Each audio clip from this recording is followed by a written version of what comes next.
E aí galera, estamos aqui de volta, agora para falar um pouquinho sobre o vestibular da Unesp, que vai acontecer nessa quarta-feira, dia 15. É estranho, né, vestibular em meio de semana, no feriado da Proclamação da República, mas vai acontecer, né, nessa semana, quarta-feira, primeira fase da Unesp. Então, essa prova, ela é um pouco diferente da prova do Enem, para quem acompanhou o vídeo do Enem, mas também tem 90 questões. A diferença é que agora, dentro dessas 90 questões da primeira fase, você vai ter todas as disciplinas organizadas nessa estrutura. Tá? Então, algumas coisas são importantes para a gente comentar sobre a prova da Unesp. Bom, vamos lá. Primeira dica, a prova vai ser organizada por disciplina. E você deve, nessa prova, ir buscando fazer as disciplinas em função dos exercícios que você sabe mais. Então, procure resolver os exercícios, primeiro aqueles que você tem certeza, e depois aqueles que você tem menos certeza, mas ainda acredita que é capaz de resolver. Deixando por último só aqueles que você tem dúvida mesmo. Tá? Então, você vai organizar a prova da seguinte maneira: lê a questão, se você achar que ela é óbvia, já resolve. Se você achar que você até sabe resolver, mas precisa parar para pensar um pouco mais naquela questão, marca um círculo. Se você lê a questão e achar que você não faz a menor ideia do que se trata aquele assunto, marca 2 círculos e vai seguindo as questões de uma em uma até o final das 90. Terminou todas as fáceis, volta resolvendo todas as questões intermediárias, aquelas que você marcou com círculo, que você achava que você conseguiria resolver. Agora, com relação à minha área, com relação à física e pessoal que está assistindo buscando essa informação, a distribuição das questões em física é um pouquinho diferente da distribuição que vocês encontraram no Enem. Tá? A prova da Unesp ela é mais regrada. Na separação de questões que ele coloca dentro das 10 ou 12 questões, isso varia um pouco de ano para ano, eles costumam colocar lá questões separadas por temas de maneira bem mais equilibrada. Normalmente eles colocam lá uma ou duas a mais da parte de mecânica, porque tem cinemática e dinâmica e aí aparece separado, e depois você tem 2 de termologia, 2 de eletricidade, então eles vão organizando para que os vários temas da física sejam todos contemplados. Essa organização é ainda melhor na segunda fase, mas em outro momento a gente comenta mais sobre isso. Já na primeira fase é interessante você perceber que é uma boa distribuição, então não adianta também você ficar esperando uma prova que caia só mecânica, ou uma prova que caia só ondulatória, ela vai ser bem distribuída. Uma outra característica da prova de física da Unesp é eles gostarem muito de exercícios em que você precisa reconhecer a fórmula certa, mas que você consiga resolver sem necessariamente fazer conta com números. Eles gostam de exercícios algébricos. Então, para resolver alguns exercícios aqui para vocês, eu selecionei 2 em que a gente possa ver situações em que a gente tem aplicações como essa na prova da Unesp. Tá, então a gente vai fazer o seguinte: eu vou colocar aí para vocês na tela a imagem do exercício que a gente vai resolver e depois a gente volta para cá para resolver o primeiro exercício. E depois a gente faz mais uma vez com o segundo exercício para vocês terem uma ideia de como é que é a estrutura, né? E aí a gente já finaliza, já é o suficiente para essa última dica para a Unesp.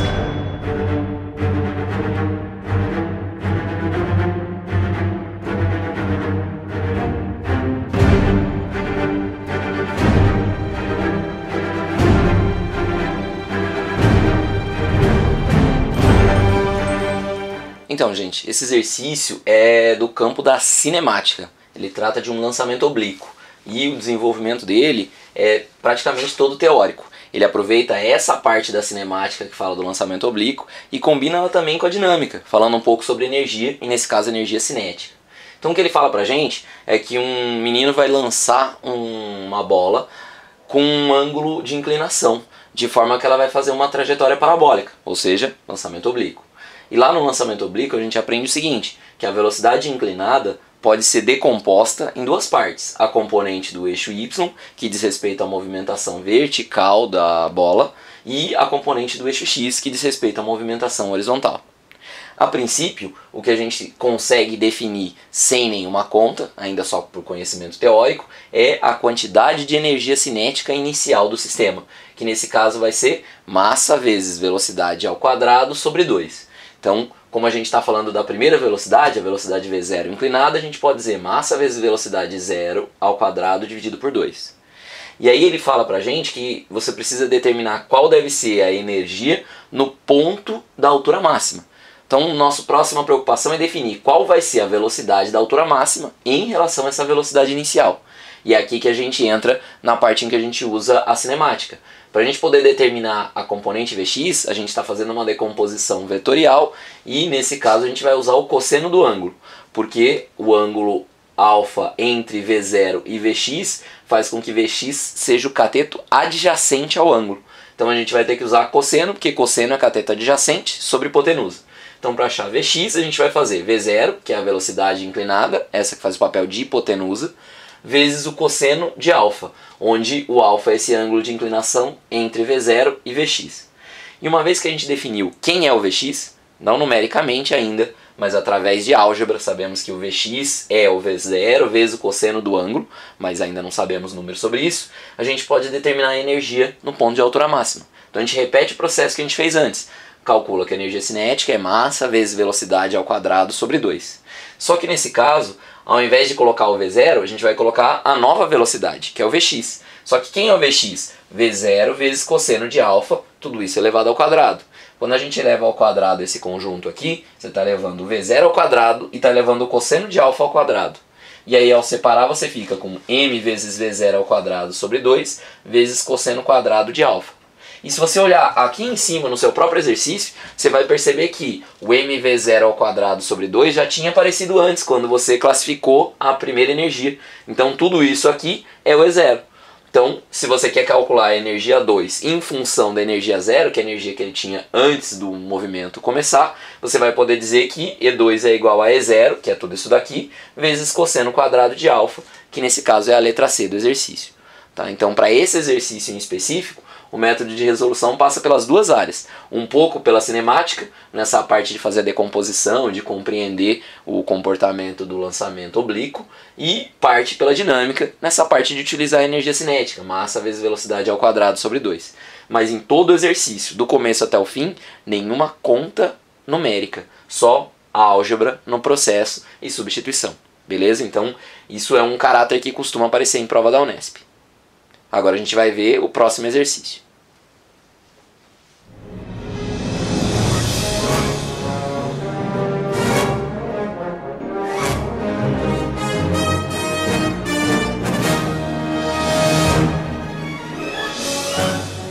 Bom, então olha só, esse exercício é do campo da eletrostática. Nele a gente precisa de dois conceitos diferentes para poder resolver as duas coisas. Tem duas perguntas dentro do mesmo exercício. A primeira coisa que a gente precisa definir é o potencial eletrostático no ponto central dessa circunferência, que em três posições diferentes tem quantidade de carga. Quantidade Q1, quantidade Q2 e quantidade Q3. Para a gente calcular o potencial eletrostático desse material, basta somar o potencial gerado pela carga 1, mais o potencial gerado pela carga 2 e o potencial gerado pela carga 3. A equação do potencial eletrostático é a constante eletrostática vezes a quantidade de carga dividido pela distância, desde a posição em que está a carga até a posição em que você quer medir esse potencial. Nesse caso, a gente vai substituir então V1 por constante eletrostática vezes Q1 dividido por D, o V2 por constante eletrostática vezes Q2 dividido por D e o V3 por constante eletrostática vezes Q3 dividido por D. Como a distância D é o raio, para todos eles eu substituí aqui o D por R. E os valores de Q1, Q2 e Q3 pelos valores que foram passados no enunciado.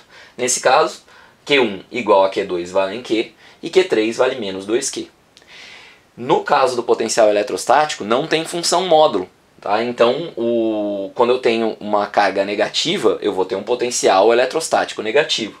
E aí quando eu somo esses dois, ó, que são exatamente iguais, eu vou ter duas vezes K0 vezes Q sobre R. E vou somar isso com menos duas vezes K0 vezes Q sobre R. Então uma coisa mais o seu oposto vai dar zero. Potencial eletrostático, então, bem no ponto central da circunferência, é nulo.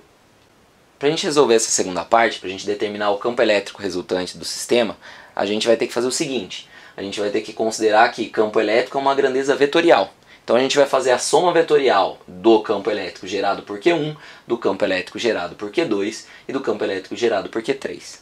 Pelo fato de Q1 e Q2 terem a mesma quantidade de carga e pelo raio ser o mesmo, a distância da posição que eu quero medir, que é a posição C, para cada um dos dois ser exatamente R, os seus campos elétricos vão ser iguais em módulo, mas vão ter mesma direção e sentidos contrários. Então a soma vetorial do campo elétrico de cada um deles vai se anular, certo? O que vai sobrar? Que o campo elétrico resultante, que é o campo elétrico sobre o ponto C, vai ser apenas o campo elétrico 3, o campo elétrico produzido pela carga Q3. E aí, para a gente fazer a conta do módulo do campo elétrico da carga Q3, a gente vai pegar a constante eletrostática vezes o módulo da quantidade de carga Q3, que nesse caso é menos 2Q, tudo isso dividido pela distância ao quadrado. Como a distância de Q3 para o ponto central é o raio, você troca o D pelo R. E, tirando da função módulo, soma o sinal de menos, que corresponde ao 2. Então nós vamos ter que o campo elétrico que fica no ponto C é 2 vezes a constante eletrostática vezes a quantidade de carga Q dividido pelo raio ao quadrado. E essa condição, 0 para o potencial eletrostático e 2K0Q sobre R ao quadrado para o campo elétrico, é a condição que aparece na letra E desse exercício. Repara que, de novo, a gente teve um exercício que foi resolvido apenas algebricamente, o que detalha para vocês uma coisa importante. Quando você for resolver exercício de física, você precisa reconhecer os conceitos, conhecer as fórmulas que vai usar, mas também precisa dominar a álgebra, porque muitos exercícios são algébricos. É claro que tem outros exercícios que são numéricos, mas esses exercícios costumam aparecer em primeira fase da Unesp, porque eles consideram que você não vai precisar de muito espaço para contas. Você precisa mais de raciocínio para fazer análise do que ficar fazendo matemática tão avançada. Bom, gente, é isso, né? Algumas dicas finais. Espero que tenham sido úteis aí para vocês que estão se preparando para avaliação. Procurem fazer uma boa prova, com calma, tranquilidade. Bebam água entre as questões. Procurem não fazer todas de uma vez. Faça lá 20 questões, 15 questões, dá uma respirada, volta para o ritmo. E procure fazer as coisas da melhor forma possível, seguindo uma estratégia lógica. Resolvendo aquilo que é óbvio primeiro, buscando fazer as outras com mais calma depois e deixando as mais difíceis para usar aquela técnica que a gente comentou, que provavelmente vai ajudar você a aumentar seu índice de acerto, tá? Fora isso, gostaria de aproveitar também para pedir para você deixar algum comentário, se você ficou feliz ou infeliz com alguma coisa, deixa o like, se quiser se inscreve no canal, a gente deve ter mais vídeos em breve aí para os outros vestibulares, né? E a intenção é sempre colocar alguma informação extra aqui para poder colaborar com vocês. Beleza, gente? Valeu, brigadão, sucesso e até lá!